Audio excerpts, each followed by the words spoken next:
What happens when the man who saves you is the same one who could destroy you? When protection feels like a cage, and every warning sign looks like a promise. 24-year-old Layla Cakes never imagined that flying 7,000 miles from Atlanta to Seoul would lead her straight into the arms of a man she should have run from. A man with secrets dark enough to swallow her whole. This is the story of how love and lies became impossible to tell apart. The apartment was silent when Layla heard the lock click open at 2 a.m. She'd been in Seoul for exactly 3 weeks, living in her best friend Minji's family penthouse while Minji finished her semester in Paris. 3 weeks of navigating a new university, a new language, a new life. 3 weeks of carefully avoiding Minji's older brother, Kang Jiwon. Until tonight, she'd fallen asleep on the couch watching K-dramas. And now she jolted awake to find him standing in the doorway. 6 feet of danger wrapped in an expensive black suit. Blood on his knuckles, and eyes that looked right through her. "You're bleeding." The words left her mouth before she could stop them. Jiwon's gaze dropped to his hands like he'd forgotten about the blood. "It's not mine." That should have scared her. Should have sent her running back to her room, locking the door, calling Minji to get her out of there. Instead, Layla stood up, her braids falling over her shoulder as she moved toward him. "Come here. Let me clean that up." His jaw tightened. "You should be in bed. And you should probably not be coming home looking like you just fought someone. But here we are." She gestured toward the kitchen. "Sit." For a moment she thought he'd refuse. Thought he'd walk past her like he'd done every other time their paths crossed, treating her like she was invisible. But then he moved, slow and deliberate, and took a seat at the kitchen island. Layla grabbed the first aid kit from under the sink, her hands steadier than they should have been. When she took his hand to clean the cuts, his skin was warm, rough with old scars she hadn't noticed before. "Minji never told me what you do," she said quietly, wiping away the blood. "That's because I told her not to." "Why?" His eyes met hers, dark and unreadable. "Because girls like you don't need to know about men like me." "Girls like me?" She raised an eyebrow. "What's that supposed to mean?" "Smart. Innocent. Good." His voice dropped lower. "Everything I'm not." Layla's breath caught. The way he was looking at her, like she was something precious and dangerous all at once, made her stomach flip. "You don't know anything about me," she whispered. "I know you've been here 3 weeks and you smile at everyone. I know you study until midnight every night because I hear you typing in your room. I know you FaceTime your mom every Sunday at 8 a.m. Seoul time." His thumb brushed across her palm. "I know more than you think." Heat flooded through her. "You've been watching me? I've been protecting you. There's a difference. I didn't ask for protection. You didn't have to." He stood, towering over her, close enough that she could smell expensive cologne mixed with something darker. "You're in my home. That makes you my responsibility." "I'm not your responsibility. I'm Minji's friend." "You're more than that now." The words hung between them, heavy with meaning. And that's the problem. Before she could ask what he meant, his phone buzzed. He glanced at it, and his entire demeanor changed. The softness vanished, replaced by cold calculation. "I have to go." He moved toward the door, then paused. "Layla." "Yeah." "Lock the door behind me. Don't open it for anyone. Not the delivery guy, not the neighbors, not anyone who isn't me or Minji. Understand?" "Jiwon, you're scaring me." "Good." His eyes locked on hers. "Fear keeps you careful. And I need you careful." Then he was gone. Layla stood in the kitchen, heart racing, trying to make sense of what just happened. The blood, the warnings, the way he'd touched her hand like he had every right to, like she belonged to him. She should call Minji, should demand to know what her best friend had gotten her into. But when she picked up her phone, she found herself staring at the screen, unable to dial, because part of her didn't want to know. Part of her wanted to stay in this dangerous, intoxicating space where Kang Jiwon looked at her like she mattered. The next morning, there was a note on the kitchen counter in sharp, precise handwriting. "Had to leave town for a few days. The driver will take you to campus. Stay out of my office. Don't answer the door." J. No explanation. No apology for the cryptic warnings. Just orders. Layla crumpled the note, then smoothed it out, tracing the letters. Who was this man? What kind of business had him coming home with bloody knuckles at 2 a.m.? And why did every instinct tell her to run while her heart begged her to stay? She went to class in a daze. Her criminology professor was lecturing on organized crime in Asia, and Layla found herself taking notes with new urgency. The structures, the hierarchies, the way these organizations operated in plain sight. These men are experts at compartmentalization, the professor said. They have public faces, legitimate businesses. But underneath, they control everything through fear and loyalty. Layla's pen froze on the page. Fear and loyalty. Was that what Jiwon was doing? Making her afraid enough to obey, but drawn to him enough to stay? When she got home that evening, the penthouse felt emptier than ever. She heated up leftovers, did her homework, tried to pretend everything was normal. But nothing was normal. Not anymore. Because somewhere in the back of her mind, a question was forming. One she wasn't sure she wanted the answer to. What exactly had she walked into? Jiwon returned on the 5th day, and everything changed. Layla was in the kitchen making breakfast when she heard the door open. Her heart jumped, and she hated herself for it.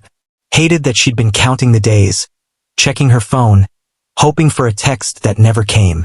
He appeared in the doorway looking exhausted. His suit was wrinkled, hair pushed back, a fresh cut above his eyebrow that made her stomach clench. "You're back. I'm back." He dropped his bag by the door. "Any problems while I was gone?" "No. Your driver was very punctual." She kept her tone neutral, like she hadn't spent the last 5 days replaying their last conversation. "Want some eggs?" His eyes narrowed. "You're angry." "I'm not angry.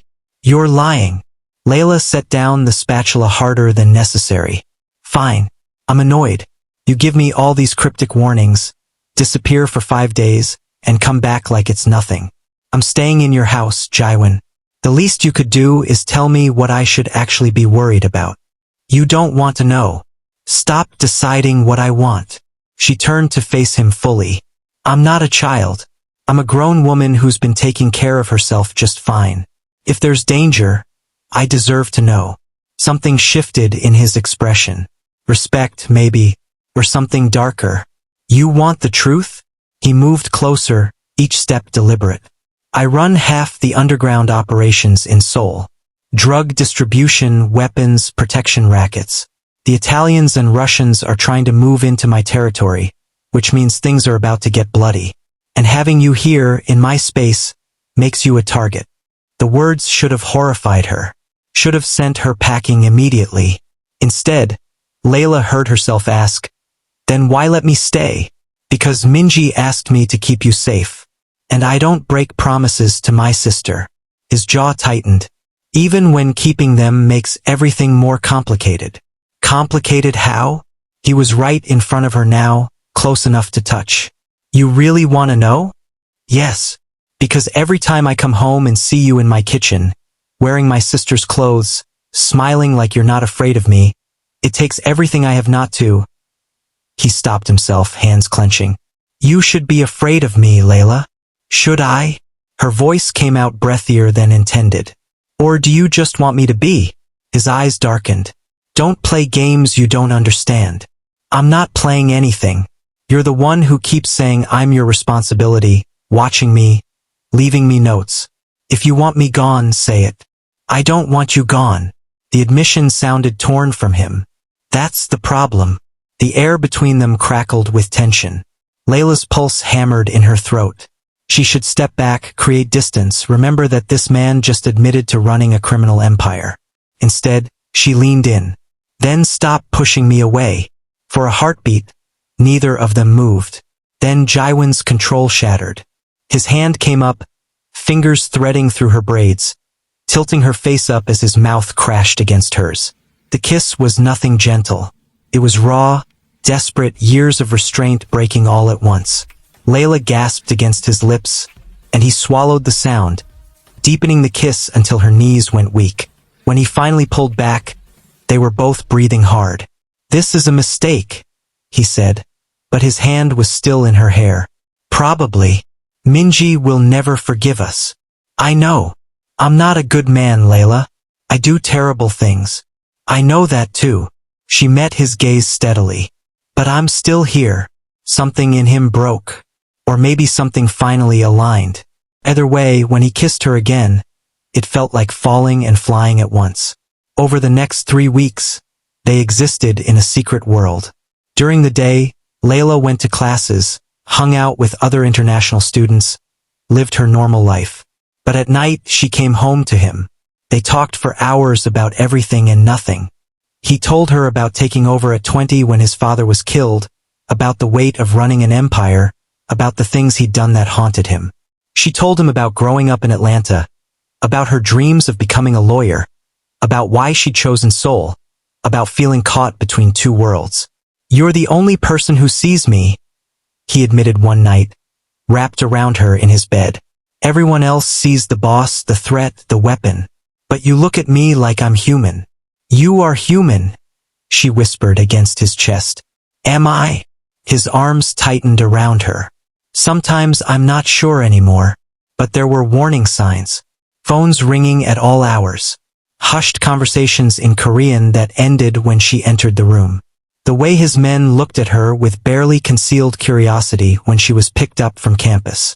And then there was the locked room at the end of the hall. His office.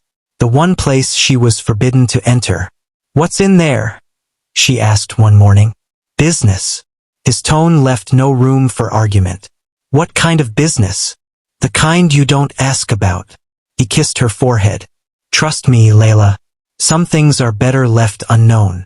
But trust was a funny thing, especially when you were in love with a man who trafficked in secrets. One evening, while Jiwon was in a meeting, Layla's phone rang. Unknown number. "Hello, Layla Cakes." A woman's voice, American accent. "You don't know me, but I know you. I know you're staying with Kang Jiwon. I know you think you're special to him." Layla's blood went cold. Who is this? Someone who cares about you. Someone who wants to warn you before it's too late. A pause. Ask him about Park Soo-min. Ask him what happened to the last American girl he got close to. Wait. The line went dead. Layla stared at her phone, heart racing. Park Soo-min. The name echoed in her head, unfamiliar but somehow ominous. When Jiwon came home that night, she almost asked, almost demanded answers. But the way he pulled her close, kissed her like she was air and he was drowning, made the words die in her throat. Some questions she was learning were better left unasked. At least for now. The name haunted her for 3 days. Park Soo-min. Layla tried searching online but found nothing concrete. Just vague references to a scandal 2 years ago, quickly buried. She told herself to let it go. That anonymous phone call was probably from a rival trying to cause problems. Jiwon had enemies, he'd said so himself. This was just another attempt to get to him through her. But doubt, once planted, was hard to kill. On Thursday night, Jiwon surprised her. "Pack a bag. We're leaving tomorrow." "Leaving? Where?" "Jeju Island." He pulled her close, kissing her temple. "You've been stressed with midterms. I want to take you somewhere we can just be. No business, no hiding, just us." Layla's heart swelled. Jiwon. Say yes. How could she say anything else? They flew on a private jet, which still made her shake her head in disbelief. The wealth, the power, all of it so casual to him. On Jeju, they stayed in a villa overlooking the ocean, with floor-to-ceiling windows and a private beach. For 3 days, they existed in a bubble. Swimming at dawn, cooking together, making love like the world outside didn't exist. Jiwon was different here, lighter somehow. He laughed more, smiled easier, touched her like she was precious. On their last night, they sat on the beach watching the sunset. Layla's head rested on his shoulder, his arm wrapped around her waist. "I could stay here forever," she murmured. "So could I." His voice was quiet. "Layla, I need to tell you something." Her stomach tightened. "What?" "Things are getting worse in Seoul. The territorial disputes I mentioned, they're escalating. My second-in-command thinks we're headed for a full war." War. It's just a term. He squeezed her tighter. But it means things will be dangerous. More dangerous than before. And He turned her to face him. I need to know you'll trust me. No matter what you hear, no matter what anyone tells you, I need you to trust that everything I do is to keep you safe. The words were almost exactly what the woman on the phone had warned her about. You think you're special to him. Jiwon? Who's Park Soo-min? He went completely still. Where did you hear that name? Someone called me. Warned me to ask you about her. The change in him was instant. His expression shuddered, all warmth vanishing. What else did they say? Nothing. Just that she was the last American girl you got close to. Layla searched his face. Who was she? For a long moment he didn't answer. Then, she was a mistake. Someone I should have stayed away from but didn't. And she paid the price for my selfishness. What does that mean? It means she's dead, Layla. His voice was flat, emotionless. My enemies found out about her, used her to get to me.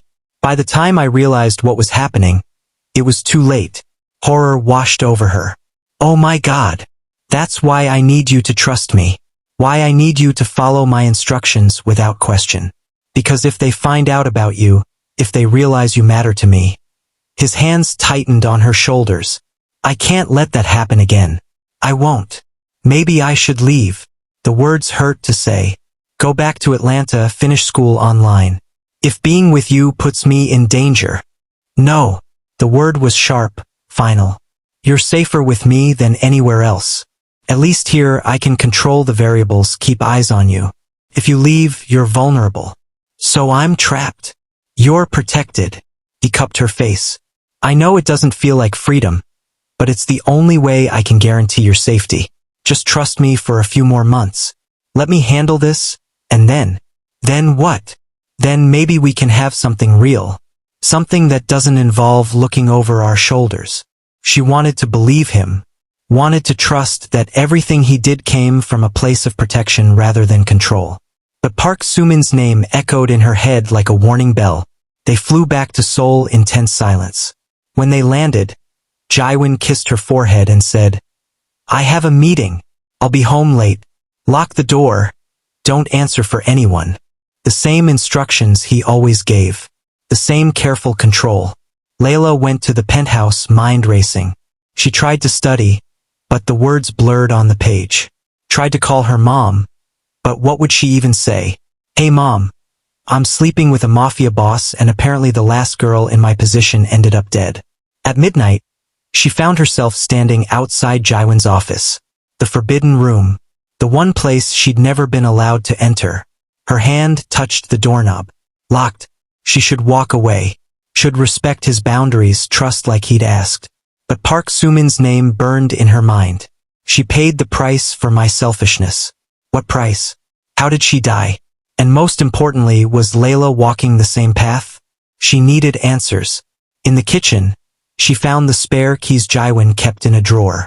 Her hands shook as she tried each one until finally, the lock clicked open. The office was surprisingly normal. A desk, computer, file cabinets. She moved to the desk first, opening drawers carefully. Financial records, shipping manifests, nothing personal. Then she found the bottom drawer. And inside, a folder labeled with a single name, Park Soo-min. Layla's heart hammered as she opened it. Photographs spilled out. A beautiful Korean-American girl, smiling at the camera, with Jiwon, at restaurants, on beaches, in what looked like this very penthouse. But it was the last photo that made Layla's blood run cold. Soo-min, eyes wide with terror, hands bound, a gun pressed to her temple. And in the corner of the photo, barely visible but unmistakable, was Jiwon's profile. The folder slipped from her hands, papers scattering across the floor. No, this couldn't be real. There had to be an explanation. She bent to gather the papers, and that's when she found the report. An autopsy. Park Soo-min, age 23, cause of death. Gunshot wound to the head. Classified as a homicide. The date was 2 years ago, right before Jiwon had supposedly changed, become more careful, more protective. Footsteps in the hallway. Layla's head snapped up. She'd been so absorbed she hadn't heard the elevator. The front door opening. Layla? Jiwon's voice, getting closer. Are you here? She looked at the papers scattered on the floor. The open drawer. The folder with Sumin's smiling face staring up at her. There was no hiding what she'd done. The office door opened. Jiwon stood there taking in the scene. His eyes moved from her face to the papers to the photographs. Something flickered in his expression. Anger, resignation, maybe both. I told you to stay out of my office. Who was she? Layla's voice shook. What really happened to her? He closed the door behind him, and the click sounded like a trap snapping shut. What really happened to her? Layla repeated, voice stronger now despite the fear coursing through her veins. She held up the autopsy report. Because this says she was murdered. And that photo, you were there. Jiwon's expression was unreadable. You shouldn't have opened that drawer. Answer the question. For a long moment, he just looked at her. Then he moved to the desk, gathering the scattered papers with careful precision. Sumin was a CIA agent. The words hit like a slap. What? She approached me 2.5 years ago. American student, studying abroad, needed a place to stay. My sister had just moved to Paris, and Sumin was her roommate's cousin. His jaw tightened. I didn't know she was a plant until it was too late. Layla's mind raced. She was investigating you? She was building a case, getting close to me, gathering evidence, playing the role of the naive girl who didn't know what she was involved in. He set the folder down. I found out 6 months in. Found the wire in her necklace, the encrypted phone hidden in her apartment. So you killed her? His eyes snapped to hers, cold and dangerous. No, my enemies killed her. The Russians. They found out what she was before I could get her out, and they used her to send me a message. His voice dropped. That photo was delivered to me with her body. A warning about what happens when you trust the wrong people. Layla's legs felt weak. But you were there. In the photo. They took that 3 days before they killed her. At a meeting I was forced to attend. His hands clenched. I tried to save her, Layla. Tried to extract her, get her back to her people. But I was too late. I don't understand. If she was betraying you, why would you try to save her?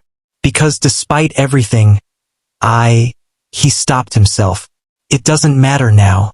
She's dead. And I learned a very important lesson about trust. The weight of it settled over Layla like a shroud. Is that what I am? Another lesson. No. He moved toward her, but she stepped back. Layla, you're nothing like her. You're not here to spy on me or gather evidence. You're here because of Minji, because of circumstance. But you're still keeping secrets. Still controlling everything I do, everyone I see. Her voice cracked. How am I supposed to know what's real? This is real. He gestured between them. What we have, what I feel for you, that's real. Is it? Or is it just convenient? The perfect cover story, like you told those men in the video. She stopped. She'd never mentioned the video. His eyes narrowed. What video? Too late. The words were already out. Someone sent it to me. Weeks ago when you were away. You were in a meeting and they asked about me. You said I was just Minji's friend.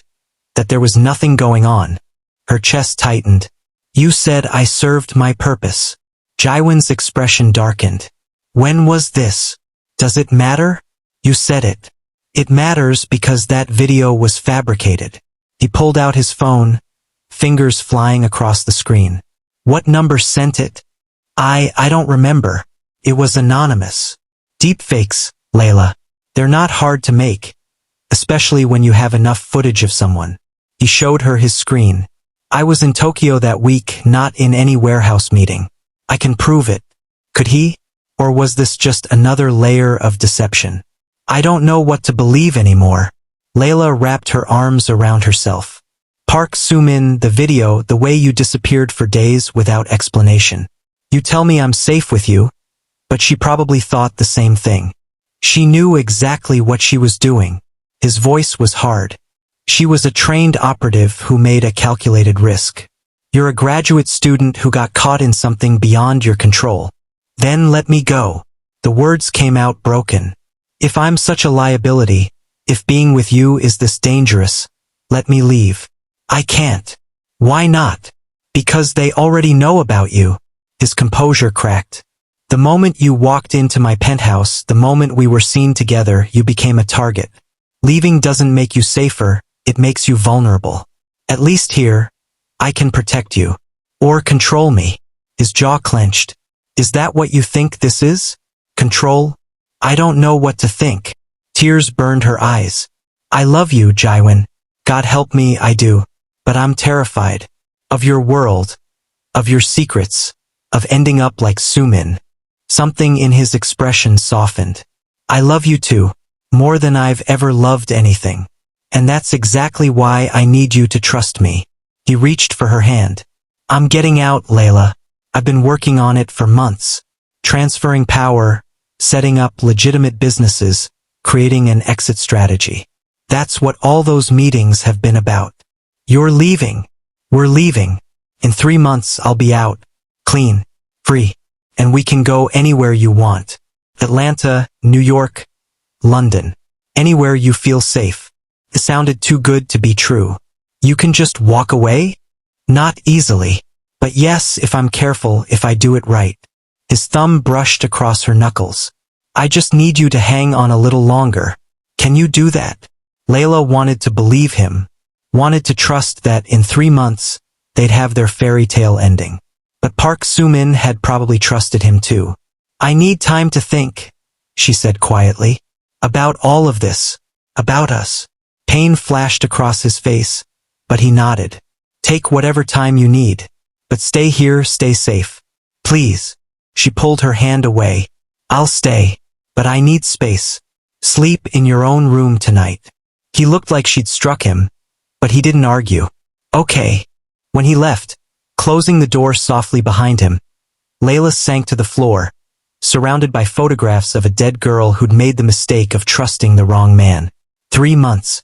Could she survive 3 more months? And more importantly, would she even want to buy the end? Her phone buzzed. A text from an unknown number. You're running out of time. Ask him about the shipment arriving next week. Ask him what he's really planning. Layla stared at the message, then at the closed office door. Trust or truth? She couldn't have both. And she was starting to realize she might not survive either. 3 days passed in careful distance. Jiwon respected her space, leaving early, coming home late. They existed like ghosts in the same apartment, circling each other with too many words left unsaid. Layla couldn't stop thinking about that text. The shipment arriving next week. On Thursday, Jiwon came home with flowers. Sunflowers, her favorite. She'd mentioned it once, months ago. Can we talk? He stood in her doorway, looking more vulnerable than she'd ever seen him. Yeah, come in. He sat on the edge of her bed, the flowers still in his hands.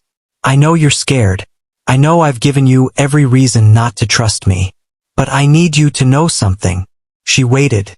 That exit I mentioned? Is happening sooner than I thought. 2 weeks, not 3 months. I found buyers for my operations, people I trust to take over without bloodshed.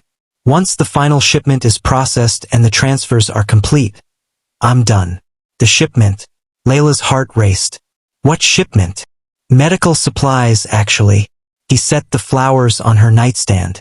I've been transitioning to legitimate business for the past year. Pharmaceuticals, medical equipment distribution. The final shipment is the last piece. Once it's delivered and payment clears, I'll have enough clean money to disappear. It sounded plausible. But then again, everything he said always did. Why didn't you tell me this before? Because the less you knew, the safer you were. If anyone found out I was leaving, if word got out before everything was in place, he ran a hand through his hair. It would have put a target on both our backs. And now we're close enough that I want you prepared. In 2 weeks, we're flying to Atlanta. I've already set up accounts, found us a place in Buckhead. You can finish your degree at Emory, and I'll... He smiled slightly. Figure out what a retired criminal does with his time. The dream he was painting was so vivid Layla could almost touch it. Morning coffee on a balcony in Atlanta. No more locked offices or blood-stained knuckles. Just normal life with the man she loved. But Park Soo-min had probably dreamed too. "I want to believe you," she whispered. "Then do." He reached for her hand. 2 weeks, Layla. Give me 2 more weeks, and I'll prove everything I've said is true. She let him pull her close, let herself sink into his embrace. Maybe she was being foolish. Maybe she'd end up another cautionary tale. But God, she wanted this, wanted him. 2 weeks, she agreed. That night he stayed with her. They didn't make love, just held each other in the darkness, breathing in sync. Like if they could just hold on tight enough, nothing could tear them apart. But the next morning, everything shattered. Layla woke to voices, angry, sharp Korean in the living room. She crept to her door, opening it a crack. Jiwon stood with 3 men she didn't recognize. Their body language was aggressive, threatening. One of them shoved a tablet in Jiwon's face, and even from a distance, Layla could see his expression change, could see the color drain from his face. She couldn't understand the words, but she understood the tone. Accusation, betrayal. Then one of the men said something that made Jiwon's hands clench. A name? Layla. Her blood went cold. The argument escalated. Jiwon's voice rose, commanding, but the other men weren't backing down. One pulled a gun. Layla's hand flew to her mouth, stifling a gasp. But Jiwon was faster. He disarmed the man in 2 moves, had him on the ground in 3. The other men backed off, hands raised. More sharp Korean. Then Jiwon dragged the man up, said something low and deadly, and shoved him toward the door.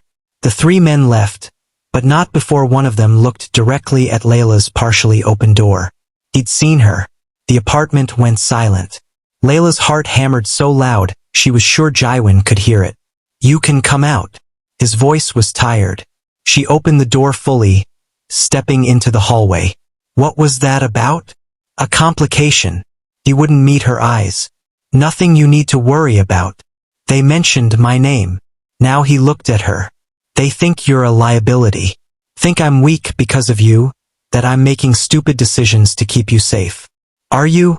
His laugh was bitter. "Probably. The shipment I mentioned? It's not just medical supplies. It's the last major weapons deal I need to close to have enough money to exit cleanly. And my partners just found out about you. They want proof you're not a Fed." The words hit like ice water. "What kind of proof?" "It doesn't matter. I'll handle it."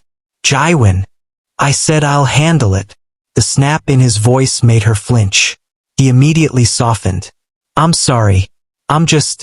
This is more complicated than I anticipated. Maybe I should just go. If I'm causing problems." "No." He crossed to her, hands framing her face. "We stick to the plan. 2 weeks.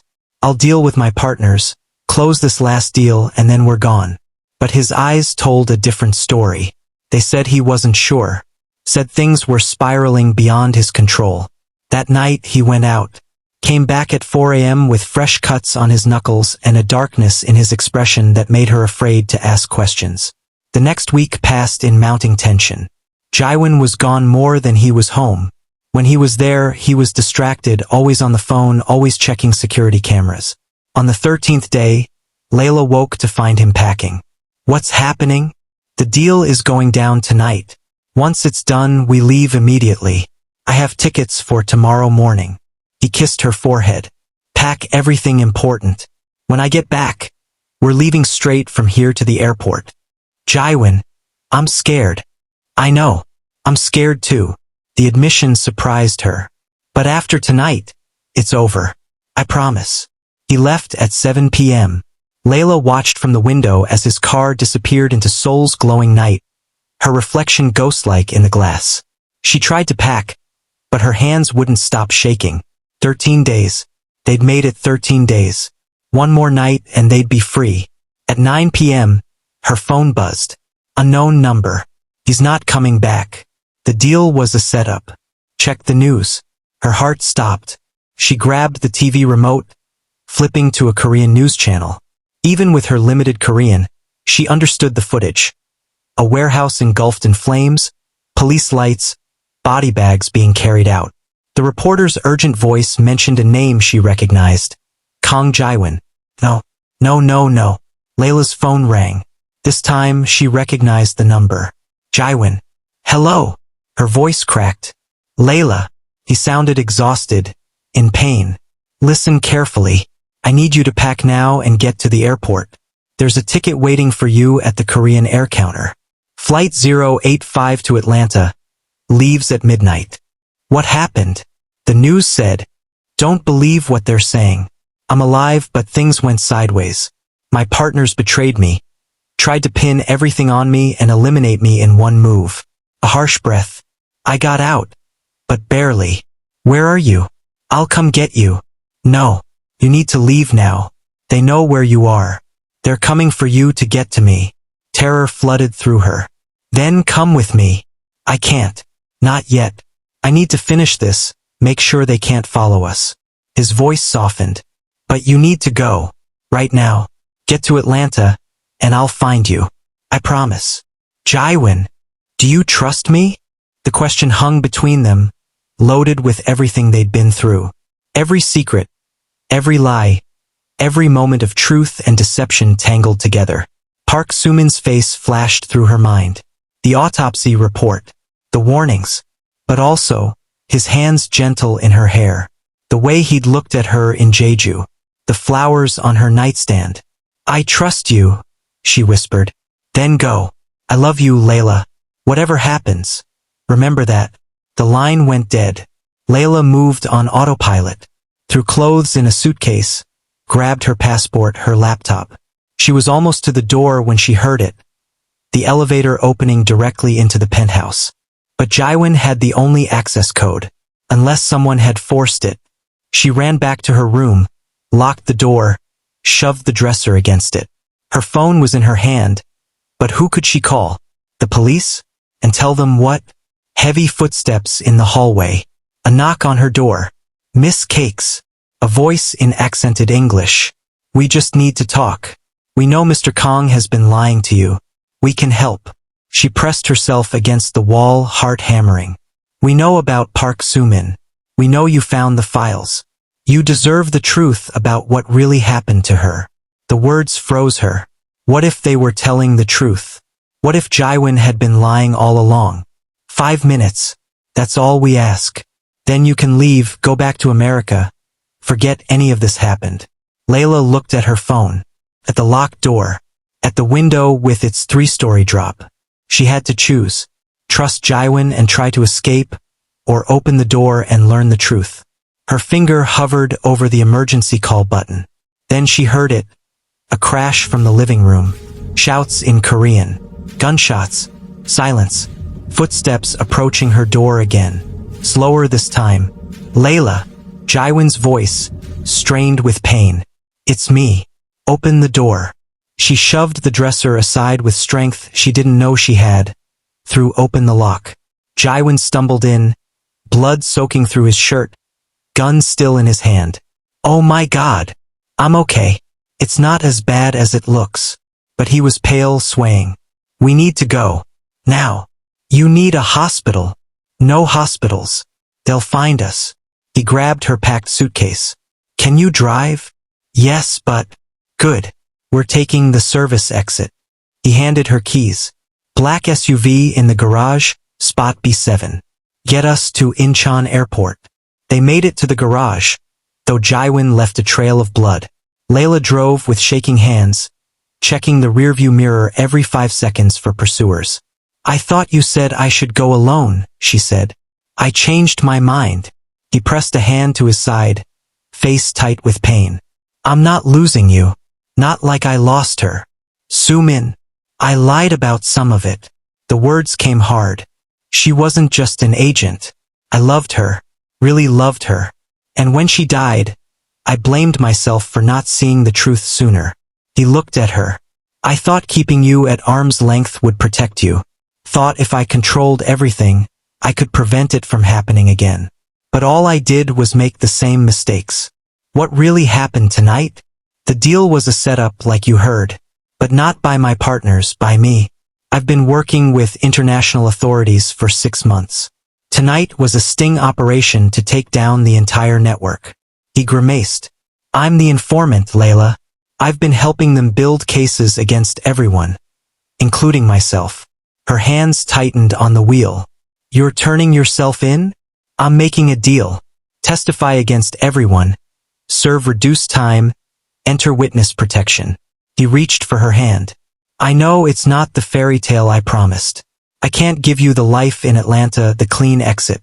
What I can give you is the truth and a chance at something real, even if it's complicated. Tears blurred her vision. How long? 3 to 5 years if the deal goes through. Maybe less with good behavior. And then I'm a free man. No ties to the organization, no enemies hunting me. Just a guy who made terrible choices and paid for them. His thumb brushed across her knuckles. I'll understand if you don't want to wait. If you want to go back to Atlanta, finish your degree, live your life. You didn't sign up for this. Layla was quiet for a long moment, navigating through Seoul's midnight traffic. The airport signs appeared overhead. Park Soo-min, she said finally. What would you tell her if you could? He was silent. Then, that I'm sorry, that she deserved better than what I gave her. That loving me cost her everything. And what are you telling me? That I'm still not a good man. That I've done terrible things I can't undo. But I'm trying to be better. His voice cracked. That I love you enough to let you go if that's what you need. She pulled into the departures area, put the car in park, turned to look at him. This man who'd consumed her life for 4 months, who'd protected and controlled her, who'd lied and told the truth in equal measure. I love you too, she said. But I can't wait 3 to 5 years for maybe. I can't put my life on hold for someone who might not even be the same person when he gets out. Pain flashed across his face, but he nodded. I understand. But, she continued, reaching for his hand, I can write. I can visit if they allow it. I can finish my degree and build my life and see where we both are in a few years. No promises, no guarantees. Just possibility. His eyes searched hers. You'd do that. I'd do that. She squeezed his hand. You saved my life tonight. You told me the truth when you could have kept lying. That means something. It means I learned from my mistakes. He pulled her close, kissing her forehead. Go home, Layla. Be safe. Be happy. And if in 3 years you still remember my name, we'll see what's possible. 3 years. Or 5. But who's counting? His smile was sad, beautiful, real. They sat there for another moment, holding each other in an airport departures lane, both knowing this was goodbye but neither wanting to let go. Finally, Layla pulled back. You need to get medical attention. I will. I have people waiting. He touched her face one last time. Thank you for trusting me, even when you shouldn't have. Thank you for finally being honest, even when it hurt. She got out of the car, grabbed her suitcase, watched as he slid into the driver's seat, wincing with pain. Their eyes met one last time through the window. Then he was gone, disappearing into Seoul's neon-lit night. Layla walked into the airport, ticket in hand, heart heavy but oddly light. She'd fallen in love with a dangerous man and somehow survived to tell the tale. She'd learned that protection and control could look the same, that love and lies often walked hand in hand, that sometimes the bravest thing was walking away from someone you loved. On the plane, somewhere over the Pacific, she pulled out her phone, opened her notes app and started typing. Dear Jiwon, I made it. I'm going home. And in 3 years, if you're a free man and I'm still the woman who trusted you in that airport, maybe we'll get our second chance. But until then, I'm living for me. She never sent it, just kept it in her drafts, a promise to herself more than to him. 3 years later, Layla would be a first-year associate at a law firm in Atlanta. She'd have friends, a life, dreams that didn't revolve around a man with blood on his hands. And on a random Tuesday, her phone would ring. Unknown number. She'd answer, and hear a voice she'd tried to forget but never could. Hi, little angel. It's been a while. But that's a story for another time. If this story just took you on an emotional roller coaster, smash that like button and tell me in the comments. Would you wait 3 years for someone like Jiwon? Or would you walk away completely? Drop your thoughts below because I love reading what you all think. And if you want to see what happens when Jiwon calls 3 years later, let me know and maybe we'll dive into part 2. Until then, thanks for watching, and I'll see you in the next story.